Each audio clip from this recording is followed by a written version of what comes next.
Yo guys, what's up? Russ here with day 73 of my video a day series, and today I'm going to answer the questions from the Q&A I posted from the 6th. So let's get started. Alright, we're in a different spot today because I've got the questions pulled up on the laptop. I was too lazy to write them down and had too many concussions to remember them. First off, I want to thank everybody that asked a question. We've got Simple Simon, Poor Mike, Boom Boom Comics, Funkos and Comics with Chris, Matilda Gothica, and Life with Two YouTubers. The first question, the first three questions comes from Simple Simon. The first is, what book or story would you recommend to someone who is new and wants to get into comics?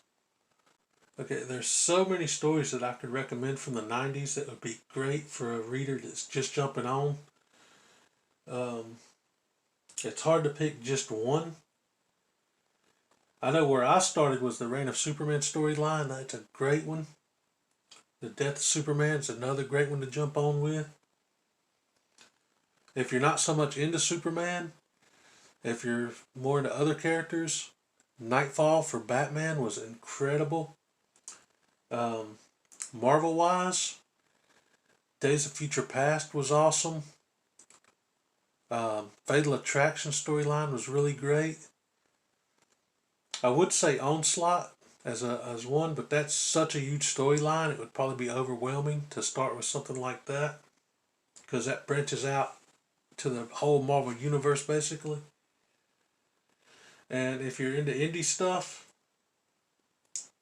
you're on your own with that, because I don't know anything about indie comics.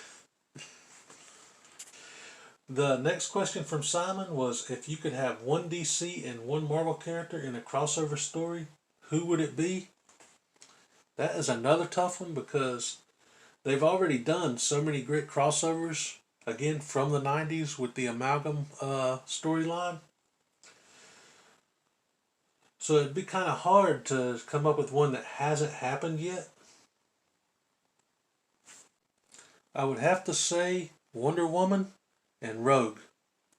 One of my all-time favorite DC characters and one of my all-time favorite Marvel characters. That would make an incredible crossover, I think. And the last question from Simon.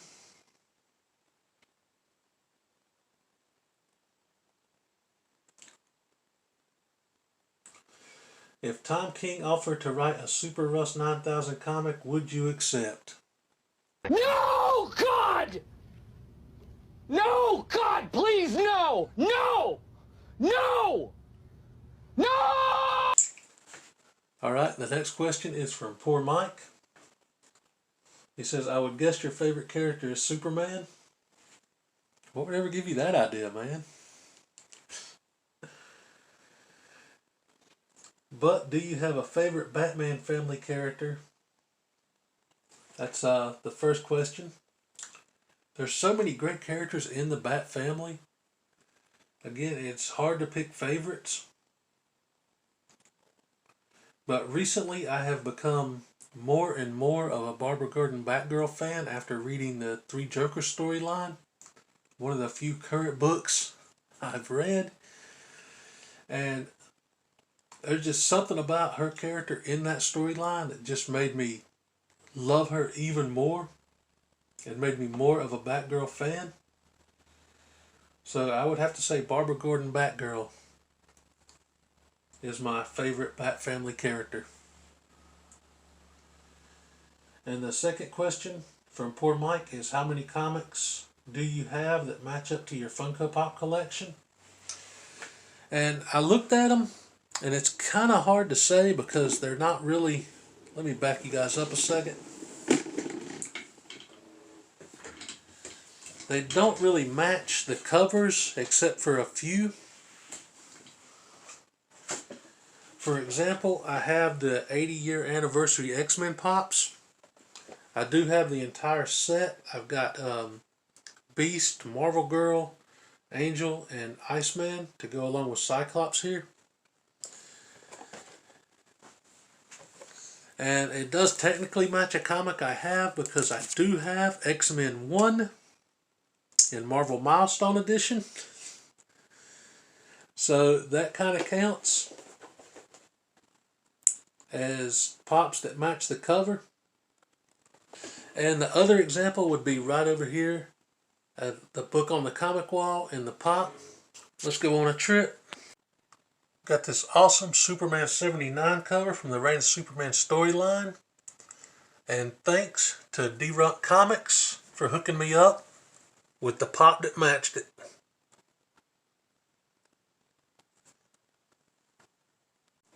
Alright, the next question comes from Boom Boom Comics. And it's how many comics do you own is the first part of the question. And it's really hard to say an exact number because I don't have the CLZ app or anything to have them all cataloged. But I've got 13 short boxes in total. 11 of them are full and 2 of them are half full. And I think a short box holds, what, 300, if I'm not mistaken.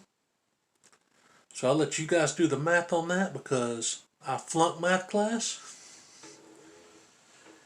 And the second part of his question is, how much money would it take for you to sell your collection?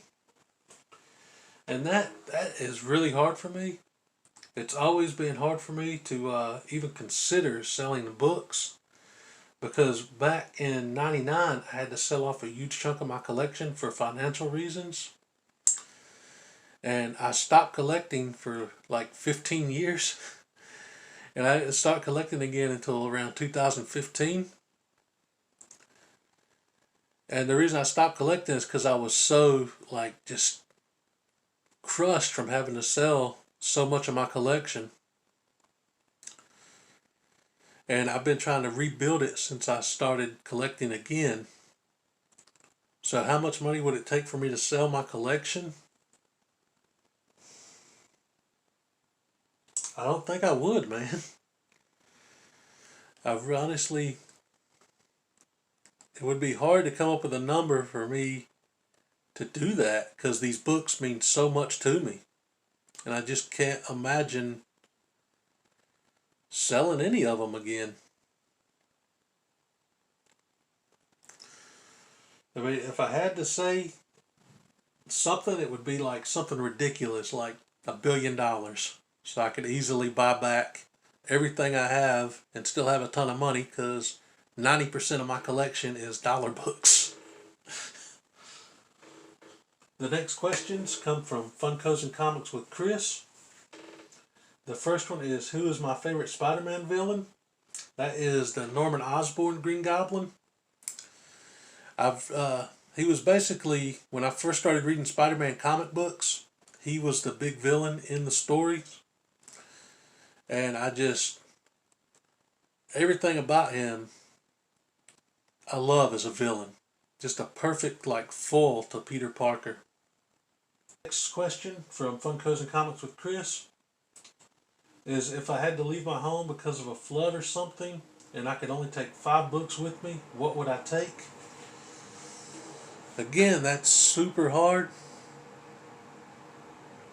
because part of me would want to take the few books I have with value because those would be the ones I couldn't replace.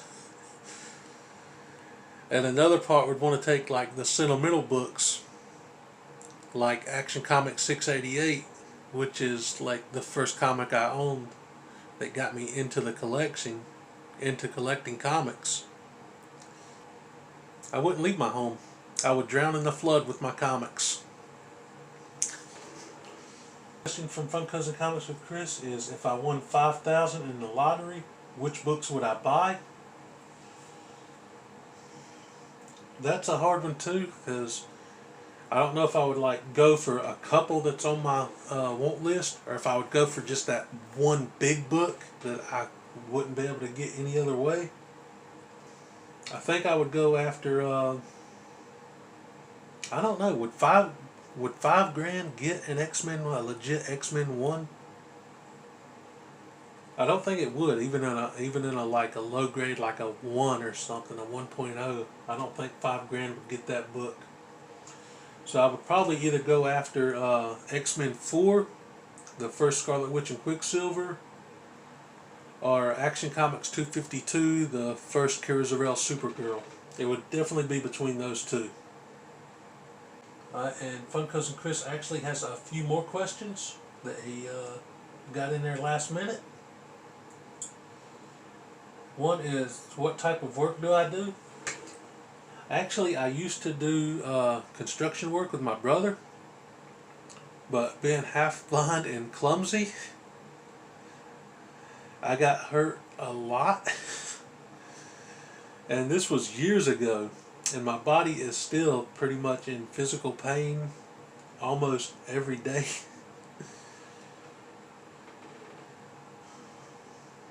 So I've actually talked about this in a video before. It's kind of like personal stuff that I haven't really shared, but like maybe once in a video when I did a vlog. This is not something I like to admit to because it kind of makes me feel like a failure in life. I'm on disability because of my vision problems and all the physical pain that I'm in pretty much all the time.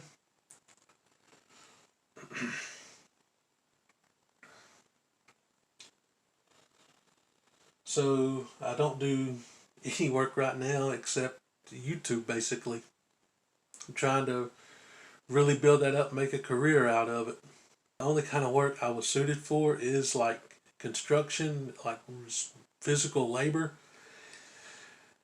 And my body just can't do that anymore.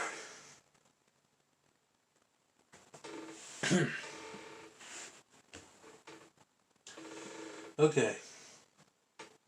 The next question is, if you could have a superhero as a friend, who would you choose?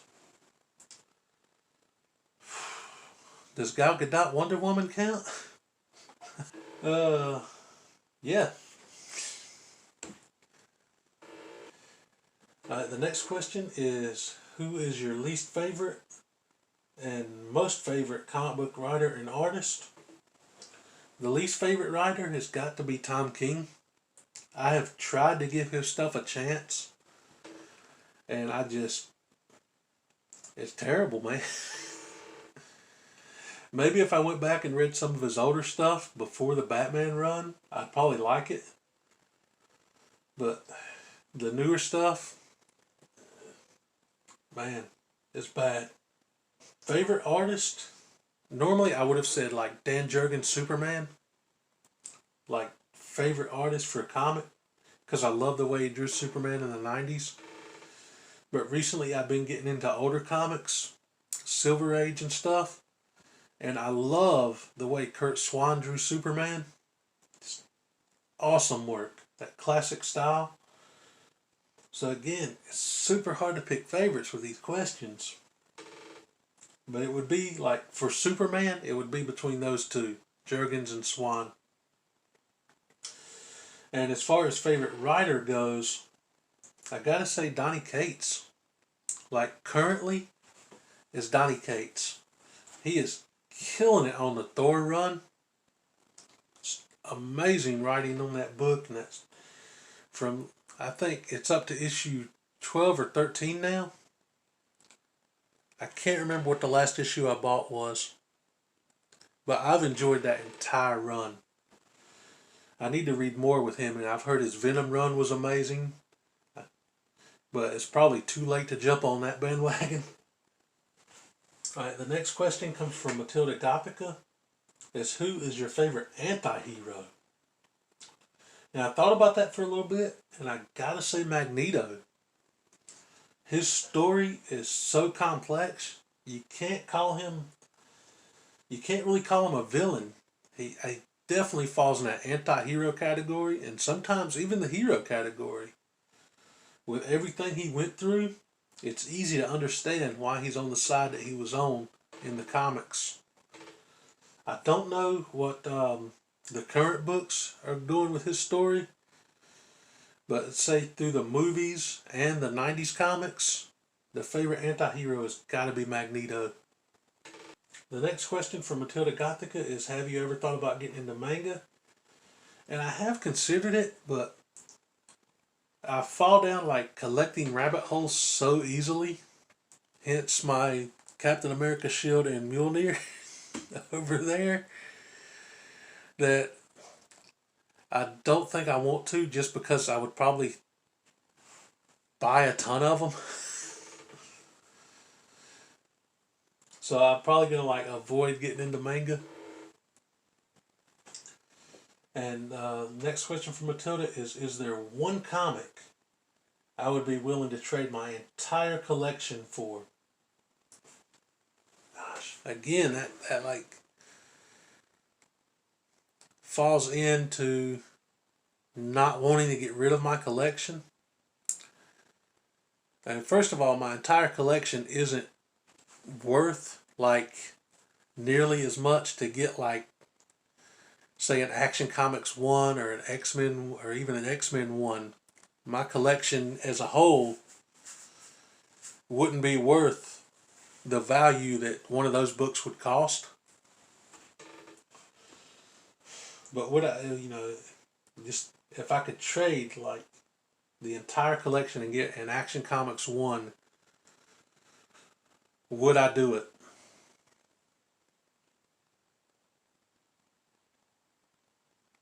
As like much as I would love to own that book, I couldn't do it. So the answer to that question is no. No, I wouldn't. My collection means too much to me. And the last question from Matilda is, who would be the superhero lady you would marry? I gotta go with Wonder Woman. Definitely. And the last question comes from Sharon over at Life with Two YouTubers. And it's, would I ever get a kitten? I love animals, cats, dogs, koala bears.